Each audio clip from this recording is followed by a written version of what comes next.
What's up, guys? Welcome to Daily Dose of Reddit. This is your host, Zach, and today's subreddit is r/ProRevenge. Alright, this story's called Trash Your Own Manager and Department? You get to do a presentation. True story, names changed, years ago, yada yada yada. Chad was an engineer with a planning and support department for a portion of his company's infrastructure that impacted virtually every other part of the company. Unfortunately, Chad was a real booty hole. During less than a year with the company, he had thoroughly trashed everyone in his department to anyone who would listen. He talked about their incompetence, their screw-ups, which were generally minor, and most importantly, their failure to properly support the very mission-critical infrastructure they were responsible for. Every hiccup that occurred, however minor, was used as ammunition. What Chad told everyone who would listen eventually made it up to managers and directors throughout the company. That wasn't enough though. Chad made the mistake of trashing his own director, who is also his manager.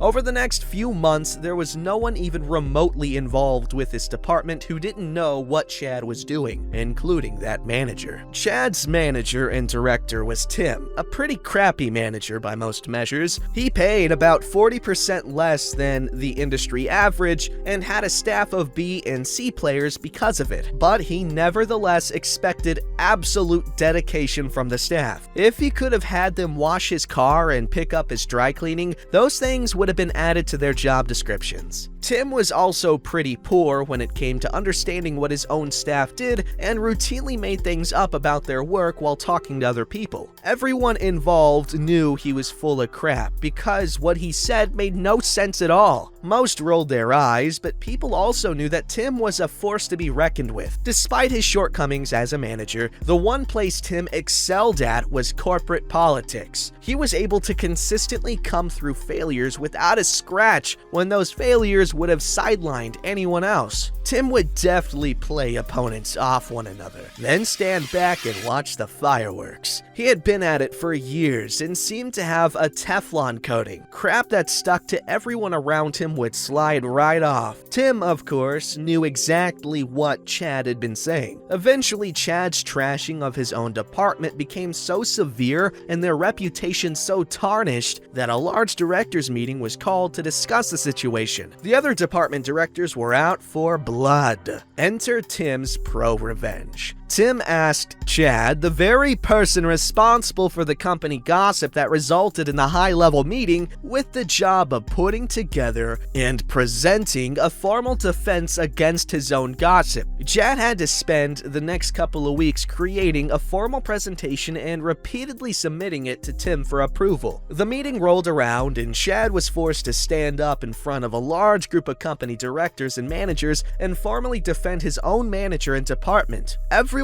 at the meeting knew they were only there because of what Chad had been saying, and they sat back and watched him tear himself apart and prove the things he himself had been telling everyone were flat-out lies. Of course, Tim and his department came through completely unscathed, but Chad was thoroughly discredited throughout the company and knew it. He left that company for another within 6 months of that meeting, and last was heard bad-mouthing everyone involved in his new company. Damn, the poo talker that just cannot be stopped. That's funny. Creative.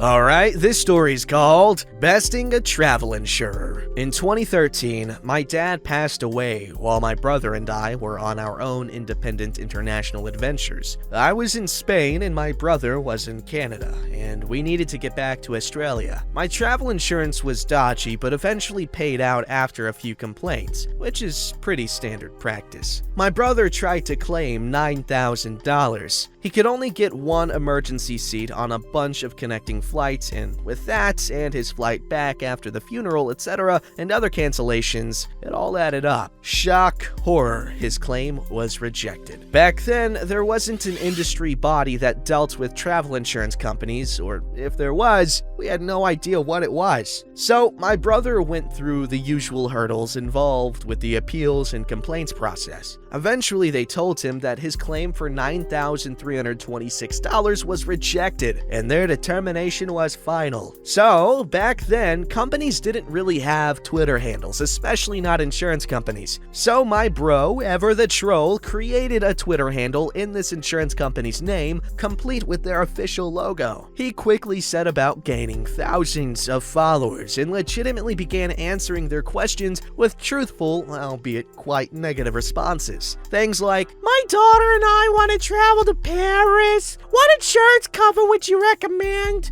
We would recommend you take the premium for our comprehensive cover and burn it. We don't like to pay out on any insurable event because it upsets our shareholders. Have fun in Paris, etc., etc. The insurance company caught wind of this and sent him a cease and desist letter. My brother counteroffered with a contract for the company to purchase the Twitter account and 2,500 potential customers for the very reasonable price of $9,326. They agreed.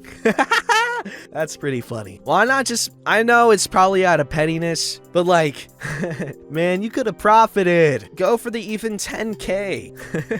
But then again, maybe there's the potential for them to recognize the 9326, but I doubt it. Anyway, cool guy, bro.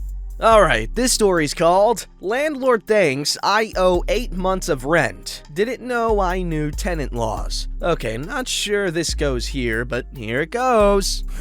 Not sure it goes here, but here it goes. Funny. This took place during the middle of 2018. Me, my wife, and 3 kids were looking for a new place to rent because our current renter was selling and had given us a 60-day notice to move. During this time, my wife's mother had a friend, let's call him Sam. Sam had a 2-bedroom, 2-bath house that he was in the middle of remodeling to get ready to sell. Because of this, certain parts of the house, like some of the walls, weren't fully painted and some of the floors were old. At the current time, my family really needed a place to stay, and our budget wouldn't allow us to rent any places over $1,000 a month. Keep in mind, I am a disabled veteran and have a lot of time to sit and research things when I need to. First part, signing the lease and getting the keys. During the lease signing, we went over to the house for Sam to point out all the things that were being worked and what things weren't complete when we were moving in. For example, the kitchen floor was being replaced. The kitchen counter, carpet was being added throughout the whole house, currently all wood floors. When we got there, we pointed out that there was still some trash all over the floor and bug traps all over the ground. He assured us that it would be cleaned before we moved in, so we hand over our deposit and sign the lease for $1,000 a month. He says that he is going on vacation out of state and won't be back for 6 months, but the contractors will be stopping by to work on the house. He leaves me a list of the work that is going to be done, and then we wait. 3 days later, we are given the go-ahead that we are able to move in and that he will be back in 6 months. That's a long-ass vacation. We arrive at the house to find his 2 cars and motorcycle in the driveway where nowhere but the street for us to park. This becomes very important later in court. The house is still just as dirty as the day we signed the lease, but with us really needing a place to stay, me and my wife just take pictures and note everything wrong and get to cleaning. Now, remember, this was a 4-bedroom, 2-bathroom house. However, the owner left so much stuff in the house that the 4th bedroom was filled from wall to wall with junk. We decided to just close that door and not use the room. Keep in mind that because we didn't have access to the room because of the owner landlord, we were allowed to deduct that room from the rent. This deduction of rent becomes a pattern soon, living there. Now, we lived there a total of 9 months. During the first 6 months, we tried to get a hold of the landlord by phone with a way to pay rent, but we never got a reply from him after the day we got the keys. So everything that went wrong, we just kept track of. Place had bugs, nails sticking out of the floors, and many other hazards. Finally, on the 7th month, Sam returns from his vacation out of state and retrieves one of the cars in the driveway. Tells us he's sorry for not responding and tells us we will figure out the rent and fixing my issues over the next last week. On month 8, I still haven't paid him anything, as I sent him a letter stating that I would be withholding rent until the safety issues with the house are fixed. Where we live, this is legal. During this time, instead of just fixing the issues and then getting rent from me, we are served with an eviction notice. Keep in mind, we have kept record of everything wrong with this house, including everything to code. Time in court. First red flag in the eviction is the copy of the lease that was attached. It was an altered copy of the original I still had, so the documents didn't even match. So let's do a little math each month. I withheld rent. I gave a detailed invoice of all the charges I'm reducing the rent by. I send all of this in the return on the eviction, and guess who shows up to the house 5 days before court? You bet it's Sam. He starts yelling at the front door, telling me to give him my debit card so that he can go get my rent out right now. I calmly tell him that even though he is the owner or landlord, that under the current laws, he must give me a 24-hour notice before being on the property unless it is an emergency. I call the cops so that I can document that he showed up and tried to scare me into giving him money on the spot. 5 days later, we show up at court and his lawyer walks over to me and presents me with a deal. He tells me that his client, Sam, would like to just have me move out in 2 weeks and call the debt even. I tell him, no, thank you, and we can talk about it with the judge. I present everything on my part, hundreds of photos and invoices from each month about my rent reduction, plus all the safety violations. 1. Room no access, $250 a month times 9 months. 2. Work cleaning and taking care of pool, was in lease to have pool guy, never showed, $100 a month times 9 months. 3. Lawn care, also in lease to be provided, $50 a month times 9 months. 4. Storage for 1 motorcycle, $25 a day for 9 months. 5. Storage for 1 car, $55 a day for 9 months. 6.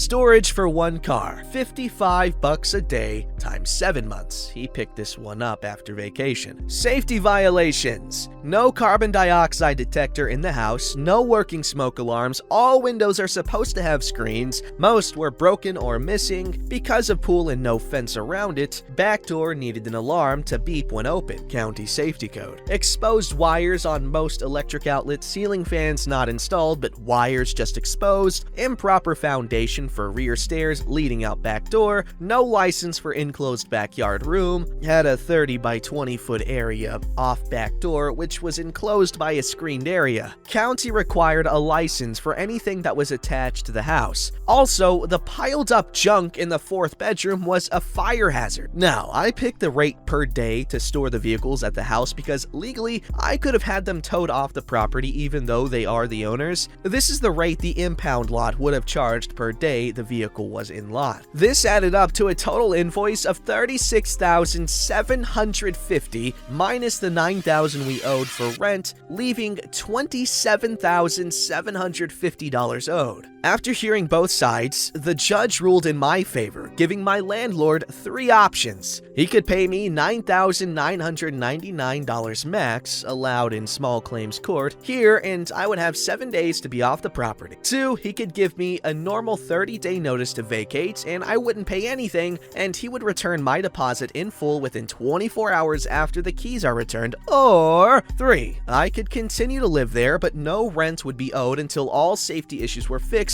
and his stuff on the property removed. Okay, but what about the money he owes you? I like that though. He chose to go with option 2. On a side note, found out from my wife's mother about a year after we moved out, some of the shady upgrades he did to the house caused a house fire and burned down. This wasn't anything I did, but it felt so good to know that karma gets you in the end. Edit. Notice something in one of my comments that pointed out that Sam was doing upgrades. He didn't start doing these said upgrades until after I had submitted my response to the eviction. My response had to have everything I was showing in court, so his lawyer was shown all the safety issues and all those pictures. Basically, he wanted to fix everything right before court and then say that the house had no issues. What a little slime ball. Well, I'm glad you got his ass. But damn, man, that's a lot of money he owed you and you didn't get any of it. Don't forget to like, subscribe, and hit that bell to never miss an episode.